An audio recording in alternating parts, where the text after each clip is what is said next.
قبیلہ بنو کلب عرب کا بہت بڑا قبیلہ تھا جو بھیڑ بکریاں پالتے تھے اور لاکھوں کی تعداد میں ان کی بکریوں اور بھیڑوں کے ریوڑ تھے۔ تو اس قبیلے کی بکریوں کے بالوں سے بھی زیادہ گناہ گاروں کو جہنم کی آگ سے آزاد کر دیا جاتا ہے۔ تو یہ وہ بابرکت شب رحمت ہے، شب نور ہے، جس کے دامن میں اتنی برکتیں ہیں کہ کوئی محروم نہیں رہتا۔ صرف وہ بد نصیب لوگ جو شرک میں مبتلا ہیں، جو سخت کینہ پرور ہیں، جو قطع رحمی کرتے ہیں، قاتل ہیں، عادی شرابی یا بدکار ہیں، انہیں اس مبارک رات میں محروم رکھا جاتا ہے، ورنہ اللہ کی رحمتوں کا عموم اس بابرکت راتوں میں اس قدر ہوتا ہے کہ کوئی گناہ گار جو اس کے حضور ہاتھ دعا کے لیے اٹھاتا ہے اور اپنا دامن پھیلا کے اس کی رحمتیں مانگتا ہے، اسے محروم نہیں رکھا جاتا، بلکہ اللہ سب گناہ گاروں کو جہنم کی آگ سے آزاد کر دیتا ہے۔ ایک روایت میں آتا ہے کہ اللہ لیلۃ النصف من شعبان کی 15ویں رات کو آسمان دنیا پہ اپنی رحمتوں سے جلوہ گر ہوتا ہے اور فرماتا ہے کوئی رزق مانگنے والا، میں اس کی جھولیاں بھر دوں، ہے کوئی مغفرت طلب کرنے والا، میں اس کے گناہ معاف کر دوں، ہے کوئی مجھ سے عافیت مانگنے والا، میں اس کو عافیتوں سے نواز دوں، ہے کوئی فلاں چیز مانگنے والا، ہے کوئی فلاں چیز مانگنے والا، اس کی رحمتیں آواز دیتی ہیں، اور یہ آواز غروب آفتاب سے لے کر کے طلوع فجر تک مسلسل بندوں کو دی جاتی ہے، اور بندے اس کے حضور اگر دستے طلب دراز کریں، اپنی جھولی پھیلائیں، تو اللہ تعالیٰ ان کو ان کے مانگنے سے بھی زیادہ عطا فرماتا ہے۔ اس امت کو اللہ تعالیٰ نے اس طرح کی راتیں دے کر کے مغفرت، بخشش، غفران اور رحمتوں کی فراوانی نصیب کی ہے۔ میرے حضور نے ارشاد فرمایا، ایک شخص صبح سے لے کے ظہر تک مزدوری کرتا ہے، اس کو ایک قیراط ملتا ہے۔ ایک ظہر سے لے کر عصر تک مزدوری کرتا ہے، اس کا وقت تھوڑا ہے لیکن اس کو بھی ایک قیراط ملتا ہے۔ اور تیسرا شخص عصر سے لے کر مغرب تک مزدوری کرتا ہے، اس کو 2 قیراط ملتے ہیں، جبکہ اس کا وقت دونوں سے کم ہے۔ فرمایا پہلی مثال یہود کی ہے، دوسری مثال نصارہ کی ہے، اور تیسری مثال میری امت کی ہے کہ اس کو تھوڑے عمل پر زیادہ ثواب دیا جاتا ہے۔ تو یہود اور نصارہ نے اس پہ برا منایا، تو حضور علیہ السلام نے فرمایا کہ اللہ نے ان کے اجر میں تو کمی نہیں کی، لیکن مسلمانوں کو زیادہ اجر دے دیا، تو یہ اس کی کرم نوازی ہے۔ تو یہ تھوڑے وقت کی عبادتیں اور چند راتوں کی بیداری اور مخصوص اوقات میں اللہ کے حضور عبادت و ریاضت ایک گناہ گار کو کہاں سے کہاں تک پہنچا دیتی ہے، اس کے گناہوں کی معافی کا ذریعہ بھی بنتی ہے اور درجات کی بلندی کا سبب بھی۔ دیکھیے لیلۃ القدر ایک رات 1000 مہینے کی عبادتوں سے بہتر قرار پاتی ہے۔ اسی طرح دیگر مواقع ہیں کہ اللہ تعالیٰ اس امت کے لیے رکھے ہیں، رحمت رب بہانہ می طلب، اور یوں بھی پڑھا گیا رحمت رب بہانہ می طلب۔ اس کی رحمتیں قیمت نہیں مانگتی اور اس کی رحمتیں بہانہ تلاش کرتی ہیں، تو وہ اپنے بندوں کو بخشنے پہ آمادہ ہے اگر وہ اپنا دامن طلب پھیلائیں۔ قرآن مجید میں ایک مقام دیکھیے کتنا دل آویز ہے، فرمایا ما یفعل اللہ بعذابکم، اللہ تمہیں عذاب دے کے کیا کرے گا؟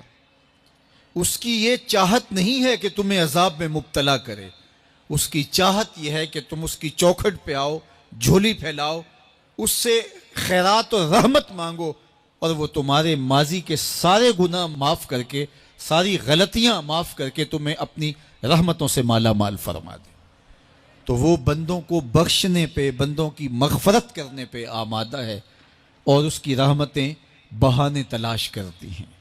اللہ اکبر۔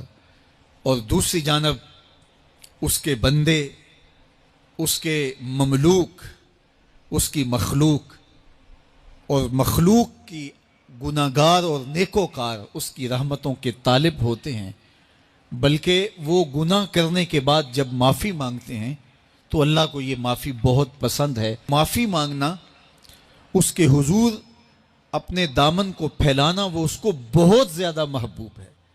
انسان کی فطرت کے اندر گناہ رکھا گیا ہے۔ آگ، ہوا، مٹی، پانی، یہ ان چار چیزوں کا مرکب ہے۔ اس کے جو عناصر ہیں اس میں کبھی اعتدال قائم نہیں رہتا اور اس سے گناہ سرزد ہو جاتے ہیں۔ گناہ کرنے کے بعد بندے کا اس گناہ پہ اصرار کرنا، اڑ جانا، ضد کرنا، توبہ نہ کرنا، اللہ کو یہ پسند نہیں۔ لیکن اگر اس سے گناہ سرزد ہو جائے تو پھر وہ توبہ کر لے تو اللہ کو یہ بہت زیادہ پسند ہے۔ جو اس سے ہو سکے نیکی وہ اللہ کے حضور پیش کرے، لیکن اس کے اندر جو شر رکھی گئی ہے، اس کے اندر جو قوتیں گناہ کی رکھی گئی ہیں، اس سے اگر اس سے گناہ سرزد ہو جائے تو پھر وہ اللہ سے توبہ کرے، اللہ کی طرف رجوع کرے، تو اللہ اس کی توبہ کو نہ صرف قبول کرتا ہے بلکہ اس کے گناہوں کو معاف کرتا ہے اور گناہوں کو بدل کے نیکیوں میں تبدیل کر دیتا ہے۔ جب گناہ نیکیوں میں تبدیل ہو گئے تو جتنا بڑا گناہ گار تھا اتنا بڑا نیکوکار ہو گیا۔ حضرت سیدنا عمر رضی اللہ تعالیٰ عنہ بازار میں جا رہے تھے تو ایک شرابی نے ہاتھ میں بوتل پکڑی تھی شراب کی، تو حضرت عمر ہاتھ میں درہ رکھتے تھے اور آپ کا جاہو جلال دیدنیت ہوتا، تو جو ہی حضرت عمر رضی اللہ تعالیٰ عنہ کو اس نے دیکھا تو ڈر گیا اور دل ہی دل میں کہا، اے اللہ آج عمر کے قہر سے بچا لے، میں تیری بارگاہ میں سچی توبہ کرتا ہوں، اور جلدی سے شراب کو بغل میں چھپا لیا۔ اتنے میں حضرت عمر سر پہ پہنچ گئے اور گرج کر کڑک کے کہا کہ یہ تیری بغل میں کیا ہے؟ چونکہ اس کو بوتل چھپاتے دیکھا تھا تو وہ ڈر گیا اور ڈرتے ڈرتے کہنے لگا، حضرت یہ سرکہ ہے۔ اب تھی تو شراب، لیکن ڈرتے ہوئے بولا، حضرت سرکہ ہے۔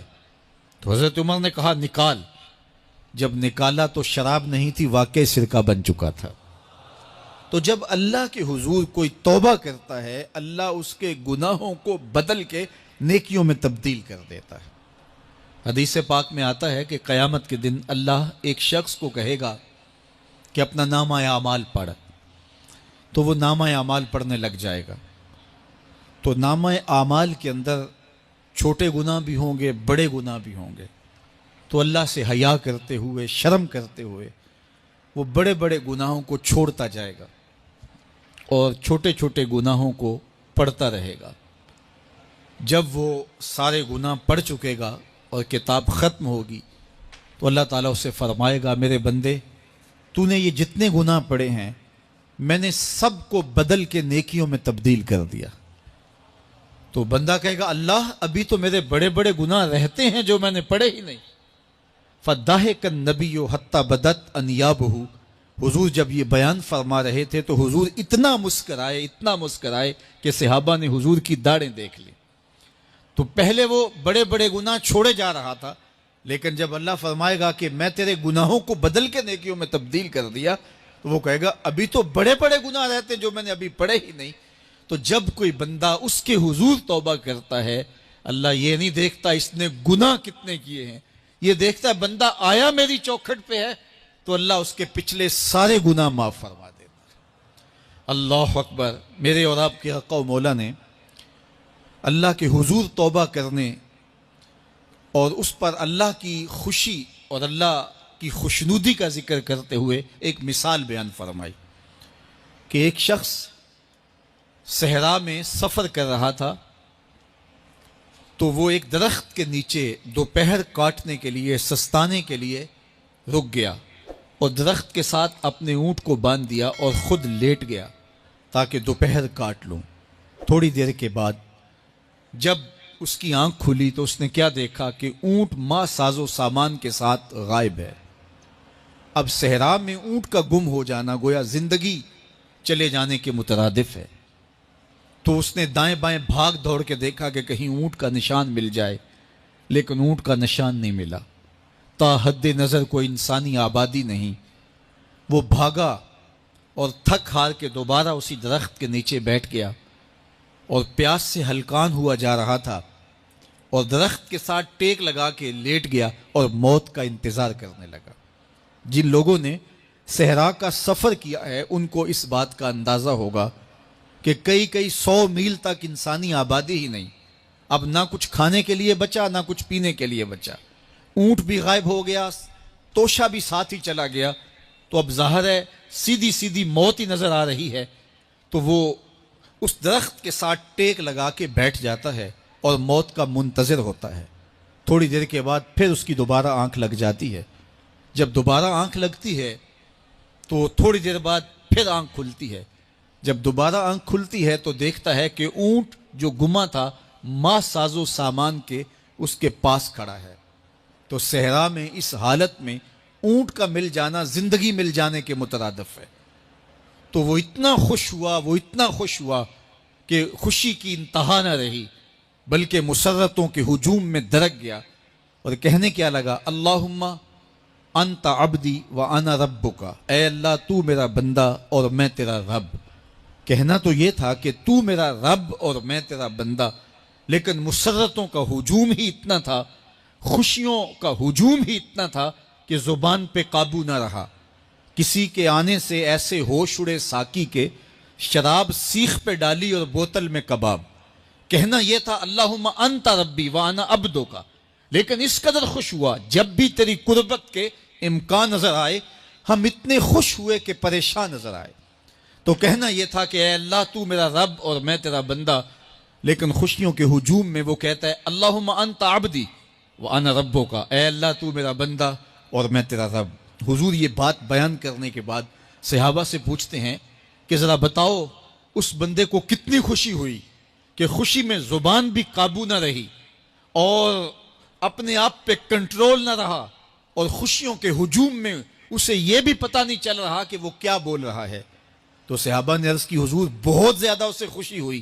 تو میرے حضور نے یہ بات کرنے کے بعد ارشاد فرمایا، جس طرح اس کو گما ہوا اونٹ ملا اور اس کی خوشی کی انتہا نہ رہی، تو فرمایا جب کوئی شخص توبہ کرتا ہے اور اللہ کے حضور پلٹ کے آتا ہے، گناہوں سے معافی مانگ کے اس کی دہلیز پہ آتا ہے، میرے حضور نے فرمایا اللہ اس سے بھی زیادہ خوش ہوتا ہے کہ میرا بندہ میری چوکھٹ پہ آ گیا ہے۔ تو وہ یہ چاہتا نہیں کہ اپنے بندوں کو عذاب دوں، وہ خود آگ میں چھلانگے لگائے تو اس کی مرضی، اگر گناہ سرزد بھی ہو گیا ہے تو کوئی بات نہیں، معافی مانگ لی جائے۔ آپ نے نام سنا ہوگا محمود غزنوی اور ایاز کا، ان کا باہم محبت کا رشتہ بہت گہرا تھا۔ ایاز ٹوٹ کے چاہتا تھا بادشاہ کو، اب دیگر مصاحبین حسد کرتے تھے، بغض رکھتے تھے، وہ کہتے تھے یہ کوئی کیا اس میں کرشمہ اور کمال ہے کہ بادشاہ اس کو اتنا ہی چاہتا ہے۔ تو بادشاہ جب ان وزراء کا مشیروں کا حسد حد سے بڑا ہوا دیکھا تو ایک دن سب کو اپنے دربار میں حاضر کیا۔ دربار میں ایک تالاب تھا، تو اس میں مٹھی بھر کے موتیوں کی پھینک دی، اور ایک وزیر کو کہا کہ یہ موتی نکال کے لاؤ، اور یہ خیال کرنا کہ تمہارا لباس بھی تمہارا بدن بھی نہیں بھیگنا چاہیے۔ تو سب نے کہا کہ یہ عجیب بات ہے کہ حوض کی تہ سے موتی نکال کے لائیں اور لباس بھی نہ بھیگے اور بدن بھی نہ بھیگے، یہ تو لازمی ہوگا۔ پھر دوسرے وزیر کو کہتا کہ یہ موتی نکال کے لاؤ، تمہارا لباس بھی نہیں بھیگنا چاہیے، تمہارا بدن بھی نہیں بھیگنا چاہیے۔ تو وہ آگے سے حجت کرتا یہ کیسے ہو سکتا ہے کہ بدن بھی اور لباس بھی نہ بھیگے اور موتی بھی نکال لاؤں؟ تیسرے کو، چوتھے کو، پانچویں کو، ہر ایک آگے سے حجت کرے، یہ کیسے ہو سکتا ہے؟ پھر ایاز آ گیا، تو بادشاہ نے ایاز کو کہا کہ یہ موتی نکال کے لانے ہیں اور تمہارا لباس بھی اور تمہارا بدن بھی نہیں بھیگنا چاہیے۔ ایاز نے فوراً چھلانگ لگائی اور موتی نکالے۔ جب باہر نکلا تو بدن اور لباس پانی سے نچڑ رہا تھا، تو ایسے موتی بادشاہ کو پیش کیے اور بدن کپ کپا رہا تھا۔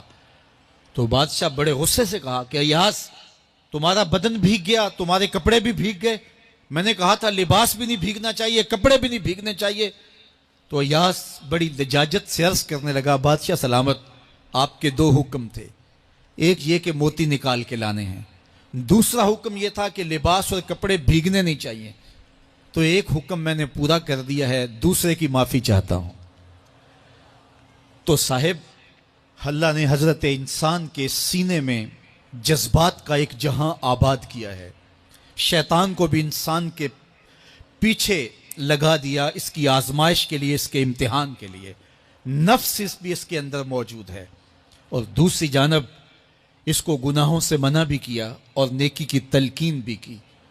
اب کتنی مشکل زندگی ہے حضرت انسان کی، آئی جان شکنجے اندر جویں ویلنے دے وچ گنا، کتنی مشکل زندگی ہے، خواہشیں ہیں کہ آوارہ ہیں، آرزویں ہیں کہ بے قابو ہیں، اور دوسری جانب اللہ کا حکم ہے۔ اب کیا کرے؟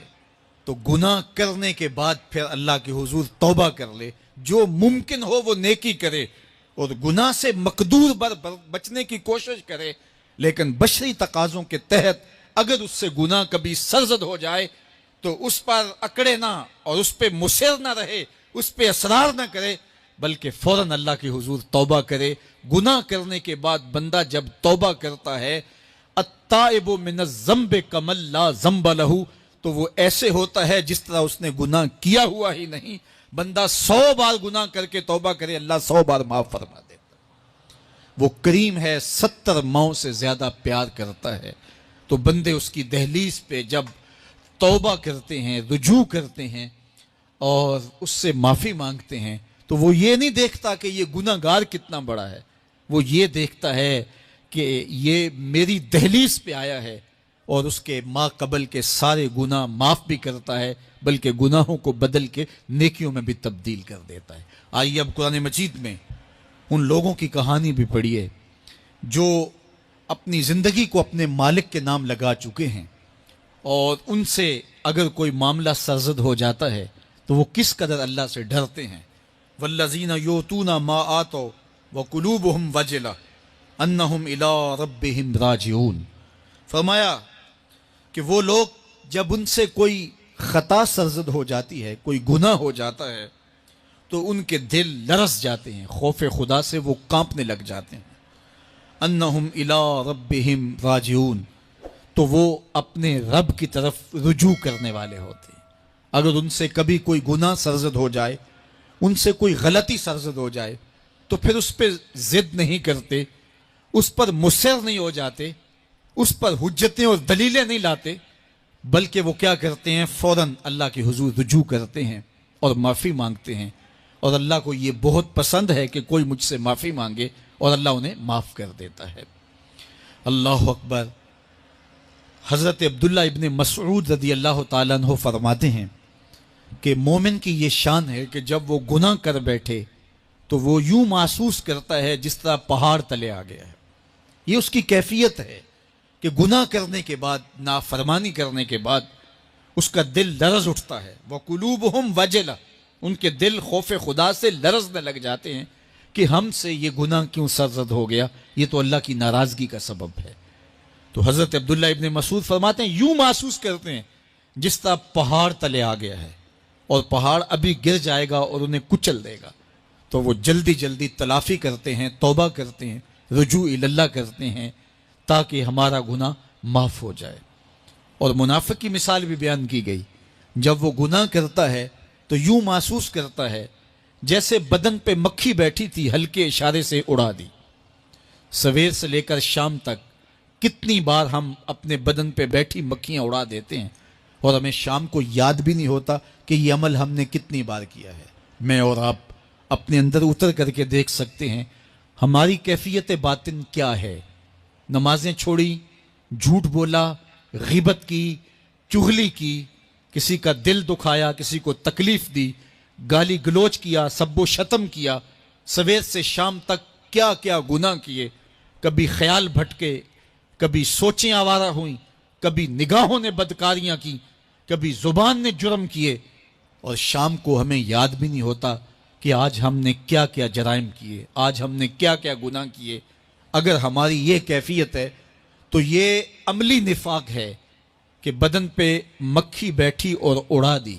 اور اگر ہماری کیفیت یہ ہے کہ گناہ کے بعد یہ محسوس ہوتا ہے کہ ہم پہاڑ تلے آ گئے ہیں اور اللہ کی ناراضگی ہم نے مول لے لی ہے اور جلدی جلدی توبہ کر کے رجوع کرنے کی جانب بڑھتے ہیں، تو پھر مبارک ہو. نہیں تو مجھے اور آپ کو اپنا محاسبہ کرنا چاہیے. ہمارے دلوں پر زنگ چڑھ گئے ہیں اور ہماری کیفیت یہ ہو گئی ہے کہ گناہ کرنے کے بعد بھی ہم ڈٹے رہتے ہیں. جبکہ زندگی اصحاب رسول کی دیکھیے ان سے بھی کبھی کوئی خطا سرزد ہو جاتی تو وہ فوراً اس گناہ کی تلافی کے لیے حضور کی بارگاہ میں حاضر ہو جاتے. حضرت ابو لبابہ رضی اللہ تعالیٰ عنہ نے اپنے آپ کو مسجد نبوی کے ستون کے ساتھ بندھوا دیا اور کہا کہ جب تک میری معافی نہیں ہوگی تب تک اپنے آپ کو کھلواؤں گا نہیں. اور پھر جب ان کی بخشش کا اعلان ہوا تو پھر حضور کے ہاتھوں سے اپنے آپ کو انہوں نے کھلوایا. ایک خاتون حضور کی خدمت میں حاضر ہوئی اور عرض کی یا رسول اللہ صلی اللہ علیہ وسلم مجھ سے بدکاری سرزد ہو گئی ہے اور میرے پیٹ میں بچہ ہے اور میں چاہتی ہوں کہ آخرت کی سزا کی بجائے دنیا کے اوپر اس کی سزا مجھے دے دی جائے تاکہ میں پاک ہو جاؤں اور صاف ہو جاؤں، کیونکہ آخرت کی سزائیں بہت سخت ہیں. اللہ کے محبوب علیہ السلام نے جبریل امین سے ایک دن پوچھا تھا مجھے جہنم کے عذابوں کا ذکر سناؤ، تو عرض کی یا رسول اللہ صلی اللہ علیہ وسلم سب سے ہلکا عذاب، اخف العذاب، ہلکا ترین عذاب یہ ہے کہ جہنمی کے پاؤں میں آگ کے جوتے رکھے جائیں گے. باقی اس کے پورے بدن پہ آگ نہیں ہوگی، صرف آگ کے جوتے اس کو پہنائے جائیں گے. لیکن اس کی حدت، گرمی اور شدت اتنی ہوگی یغلی منہما دماغہ، اس کی شدت سے اس کا دماغ پگھل کر ناک اور کانوں کے ذریعے سے باہر آنا شروع ہو جائے گا. یہ سب سے ہلکے عذاب کی کیفیت ہے. اور جو عذاب سخت ہیں الیاذ باللہ، اللہ تعالیٰ قرآن مجید میں فرماتا ہے ثم لا یموت فیہا ولا یحیا، اس بڑے عذاب کا ذکر کیا جو جہنمیوں کو دیا جائے گا. فرمایا اس عذاب کی کیفیت یہ ہوگی بندہ نہ جیے گا نہ مرے گا. جیے گا اس لیے نہیں کہ آگے اور پیچھے دائیں اور بائیں آگ ہی آگ ہوگی، تو اس آگ میں جینا کو جینا تو نہیں ہوگا. اور مرے گا اس لیے نہیں کہ موت کو موت آ چکی ہوگی. جنت میں جنتیوں کو ایک ہی ڈر اور خدشہ ہوگا کہیں موت نہ آ جائے، اور جہنمیوں کو ایک ہی امید ہوگی کہیں موت آ جائے اور جان چھوٹ جائے. اللہ تعالیٰ مینڈے کی شکل میں موت کو لائے گا اور موت کو ذبح کیا جائے گا. جنتی جنت سے اور جہنمی جہنم سے دیکھ رہے ہوں گے. جب موت کو ذبح کر دیا جائے گا اب موت نہیں ہے تو جنتی اتنے خوش ہو جائیں گے کہ اگر موت کو موت نہ آئی ہوتی تو یہ خوشی سے مر جاتے، اور جہنمی اتنے مایوس، دکھی اور پریشان ہوں گے کہ اگر موت کو موت نہ آئی ہوتی تو یہ صدمے سے مر جاتے. تو وہ کتنا سخت عذاب ہوگا. اللہ یاز باللہ کے ہلکے ترین عذاب کی کیفیت یہ ہے کہ پاؤں میں آگ کا جوتا اور دماغ پگھل کے ناک اور کانوں کے راستے سے باہر آ جائے. تو اس نے عرض کی یا رسول اللہ صلی اللہ علیہ وسلم میرے اوپر حد جاری کر دیجئے. اور اس نے کہا کہ میرے پیٹ میں جو ہے وہ بچہ ہے. اللہ کے محبوب علیہ السلام نے فرمایا جاؤ جب بچہ پیدا ہو تو پھر آنا. وہ چلی گئی. تو جب بچہ پیدا ہوا تو گود میں اٹھائے پھر حضور کی خدمت میں حاضر ہوئی اور عرض کی یا رسول اللہ یہ ہے بچہ جو میں نے گناہ کیا تھا، بدکاری کی تھی، آج یہ اس کی نشانی ہے. تو اللہ کے محبوب علیہ السلام نے فرمایا کہ اسے لے جاؤ اور اسے دودھ پلاؤ، اور جب یہ کچھ کھانے پینے لگ جائے گا تو پھر آنا. تو تھوڑی دیر کے بعد، کچھ دنوں کے بعد وہ دوبارہ حاضر ہوئی اور اس نے اس بچے کے ہاتھ میں روٹی کا ٹکڑا دیا ہوا تھا اور عرض کی یا رسول اللہ دیکھ لیجئے اب یہ روٹی کھانے لگ گیا ہے. اللہ اکبر. تو اللہ کے محبوب نے فرمایا انہیں لے جاؤ اور جا کے انہیں سنگسار کر دو. اس کی یہ حد بنتی تھی. اس کو سنگسار کیا اور اس نے خود یہ سزا اپنے لیے قبول کی. مائز ابن مالک اسلمی عرض کی یا رسول اللہ طہرنی، مجھے پاک کر دیجئے. میرے حضور نے فرمایا جاؤ اللہ سے معافی مانگو. وہ گئے اور معافی مانگی. بے چینی اتنی تھی پھر آ گئے اور عرض کی طہرنی یا رسول اللہ، حضور مجھے پاک کر دیجئے. فرمایا جاؤ اللہ سے معافی مانگو. وہ گئے، معافی مانگی، پھر پلٹ آئے. تیسری مرتبہ، چوتھی مرتبہ آقا کریم نے فرمایا فیما اطہرک کا، تمہیں کہا اللہ سے معافی مانگو، کریم ہے معاف کر دے گا، تم پھر پلٹ آتے ہو، تمہیں کس جرم سے پاک کروں؟ قال من الزنا، عرض کی مجھ سے بدکاری ہو گئی ہے اور میں چاہتا ہوں کہ دنیا پر فارغ ہو جاؤں۔ حضور نے فرمایا کہ اس کا توازن عقلی تو ٹھیک ہے، عرض کی حضور صحیح الحواس ہے۔ کہا کہ یہ نشے میں تو نہیں کہہ رہا، کسی نے اٹھ کے منہ سونگا، کہا حضور ایسی بات بھی نہیں ہے۔ فرمایا تم سوچ لو کیا کہہ رہے ہو؟ کہا حضور جو میں کہہ رہا ہوں وہ سچ کہہ رہا ہوں، مجھ سے گناہ سرزد ہو گیا اور میں چاہتا ہوں کہ دنیا پر ہی فارغ ہو جاؤں۔ اللہ کے محبوب علیہ السلام نے فرمایا کہ انہیں سنگسار کر دو۔ ماعز ابن مالک اسلمی کو سنگسار کر دیا گیا۔ جب ان کا جنازہ اٹھا تو حضور بھی جنازے کے جلوس میں تھے۔ کسی کی زبان سے نکلا لو ماعز نے گناہ کیا تھا، بس یہ بات سننے کی دیر تھی، اللہ کے محبوب کے چہرے پہ جلال آ گیا۔ فرمایا خبردار اگر کسی نے میرے ماعز پہ بات کی، میرے ماعز نے ایسی سچی توبہ کی ہے اگر روئے زمین کے تمام مسلمانوں میں بانٹ دی جائے لکفاہم، سب کی مغفرت ہو جائے۔